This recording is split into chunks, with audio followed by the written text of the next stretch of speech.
शुक्र जनन की क्रिया में दो चरण थे, शुक्राणु पूर्वी का निर्माण, और शुक्राणु पूर्वी का शुक्राणु में रूपांतरण या सप्रमेटोलियोसिस। ठीक है, शुक्राणु पूर्वी के निर्माण में तीन प्रावस्थाएं थी, गुणन प्रावस्था, वृद्धि प्रावस्था और परिपक्वन प्रावस्था। अब सेकंड है शुक्राणु पूर्वी का शुक्राणु में रूपांतरण या सप्रमेटोलियोसिस।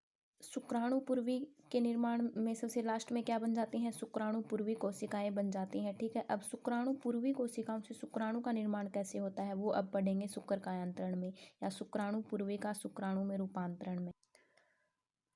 शुक्राणु पूर्वी कोशिकाओं से शुक्राणु बनने की क्रिया को सप्रमेटोलियोसिस या शुक्राणु पूर्वी का शुक्राणु में रूपांतरण या शुक्राणु जनन कहते हैं। ठीक है, तो इसको स्टार्ट करते हैं कैसे होता है।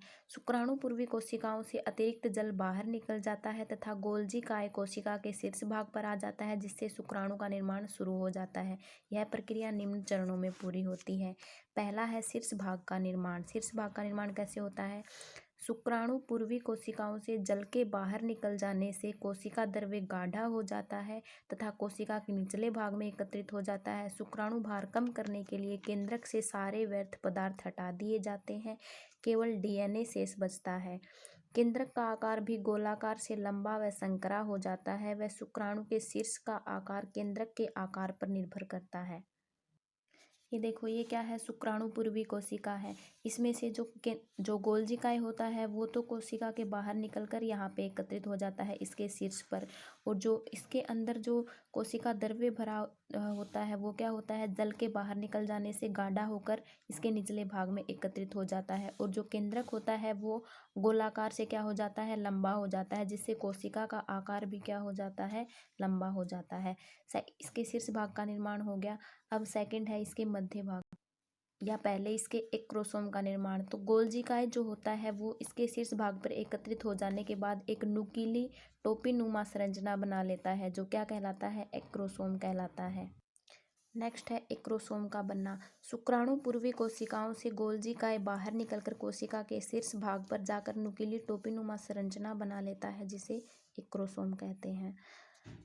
मध्य भाग तथा पुच्छ का निर्माण।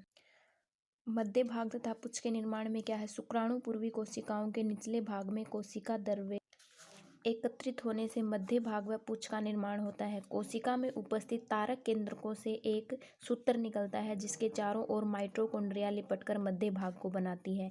जो केंद्रक की तरफ तारक केंद्रक होता है उसको समीपस्थ तारक केंद्रक बोलते हैं, और जो पुच्छ भाग की ओर जो तारक केंद्रक होता है उसे दूरस्थ तारक केंद्रक बोलते हैं। देखो, जैसे ये इसके शीर्ष भाग, ये क्रोमोसोम का निर्माण हो गया, ये इसका शीर्ष भाग हो गया, ये इसका मध्य भाग है।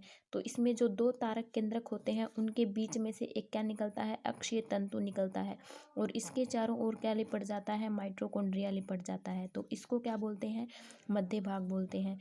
जो ये केंद्रक की तरफ जो तारक केंद्रक होता है इसको बोलते हैं समीपस्थ तारक केंद्रक, और जो पुच्छ भाग की ओर जो तारक केंद्रक होता है उसको बोलते हैं दूरस्थ तारक केंद्रक। ठीक है, अब देखो पुच्छ भाग का निर्माण कैसे होता है।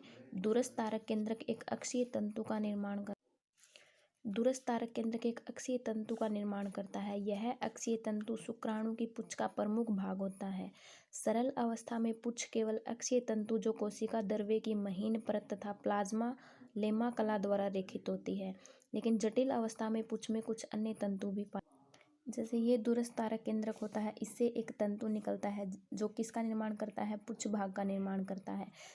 सरल अवस्था में तो क्या होता है, केवल ये प्लाज्मा लेमा की एक लेयर होती है, लेकिन जो जटिल अवस्था होती है उसमें कुछ अन्य तंतु भी इसमें जुड़े रहते हैं। ठीक है, तो शुक्राणु, मानव के जो शुक्राणु होता है उसमें तीन प्रावस्थाएं पाई जाती हैं, शीर्ष भाग, मध्य भाग, पुच्छ भाग, और शीर्ष भाग के ऊपर क्या पाया जाता है, एक्रोसोम पाया जाता है। जैसे शीर्ष भाग में क्या क्या पाए जाते हैं, केंद्रक और कोशिका द्रव्य, मध्य भाग में दो तारक केंद्रक, एक माइटोकॉन्ड्रिया, और पुच्छ भाग में एक अक्षीय तंतु।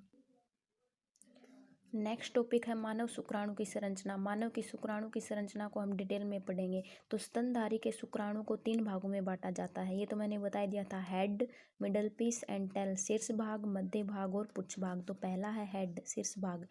यह केंद्रक तथा एक्रोसोम से बना होता है, ठीक है।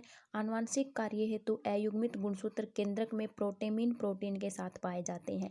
मतलब मुख्यतः इसमें क्या होता है, केंद्रक होता है और इसके शीर्ष भाग पर क्या होता है, एक्रोसोम होता है, ठीक है। और आनुवांशिक कार्य के लिए क्या पाए जाते हैं, गुणसूत्र पाए जाते हैं जो प्रोटेमीन प्रोटीन के साथ उपस्थित होते हैं, ठीक है। शुक्राणु के शीर्ष पर अम्लीय प्रोटीन एंटी फर्टिलाइजिन पाया जाता है। एंटी फर्टिलाइजिन क्या करता है, जो अंडाणु होता है उसकी भित्ति को भेदने का कार्य करता है, ठीक है। वह अंदर की तरफ स्पर्म लाइजिन एंजाइम जैसे हाइलुरोनिडेज व केटेफिन पाए जाते हैं। नेक्स्ट है मिडल पीस। नेक्स्ट है मध्य भाग। मध्य भाग में क्या होता है, मध्य खंड शीर्ष भाग से ग्रीवा के द्वारा जुड़ा रहता है। ग्रीवा में दो तारक केंद्रक समान लेकिन कार्य में अलग अलग होते हैं। मतलब देखने में तो वो आकार में वैसे समान होते हैं लेकिन कार्य क्या होते हैं, इनके अलग अलग होते हैं। समीपस्थ तारक केंद्रक का क्या कार्य होता है, समीपस्थ तारक केंद्रक निषेचन के बाद माइटोटिक तर्कु के निर्माण में सहायता करता है, ठीक है। और दूरस्थ तारक केंद्रक क्या करता है, शुक्राणु की अक्ष का निर्माण करता है। नेक्स्ट है अक्षीय तंतु की संरचना 9+2 प्रकार की होती है, ठीक है। मतलब 9 कोशिकाएं एक समान और आपस में जुड़ी हुई और 2 कोशिकाएं एक समान और आपस में जुड़ी हुई, ठीक है।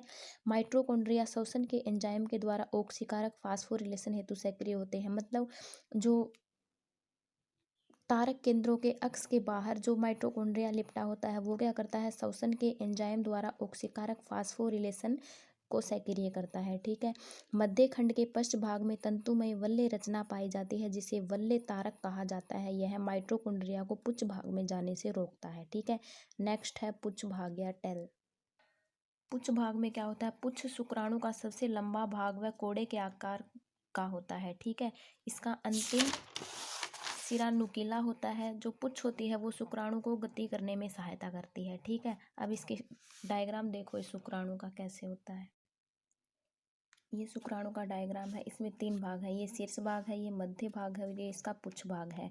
तो इसके शीर्ष भाग में क्या पाए जाते हैं, केंद्रक पाया जाता है और केंद्रक में कुछ गुणसूत्रीय पदार्थ पाए जाते हैं। तो ये सारा मटेरियल को इसको सम्मिलित रूप से क्या नाम दे देंगे, केंद्रक युक्त गुणसूत्रीय पदार्थ, ठीक है।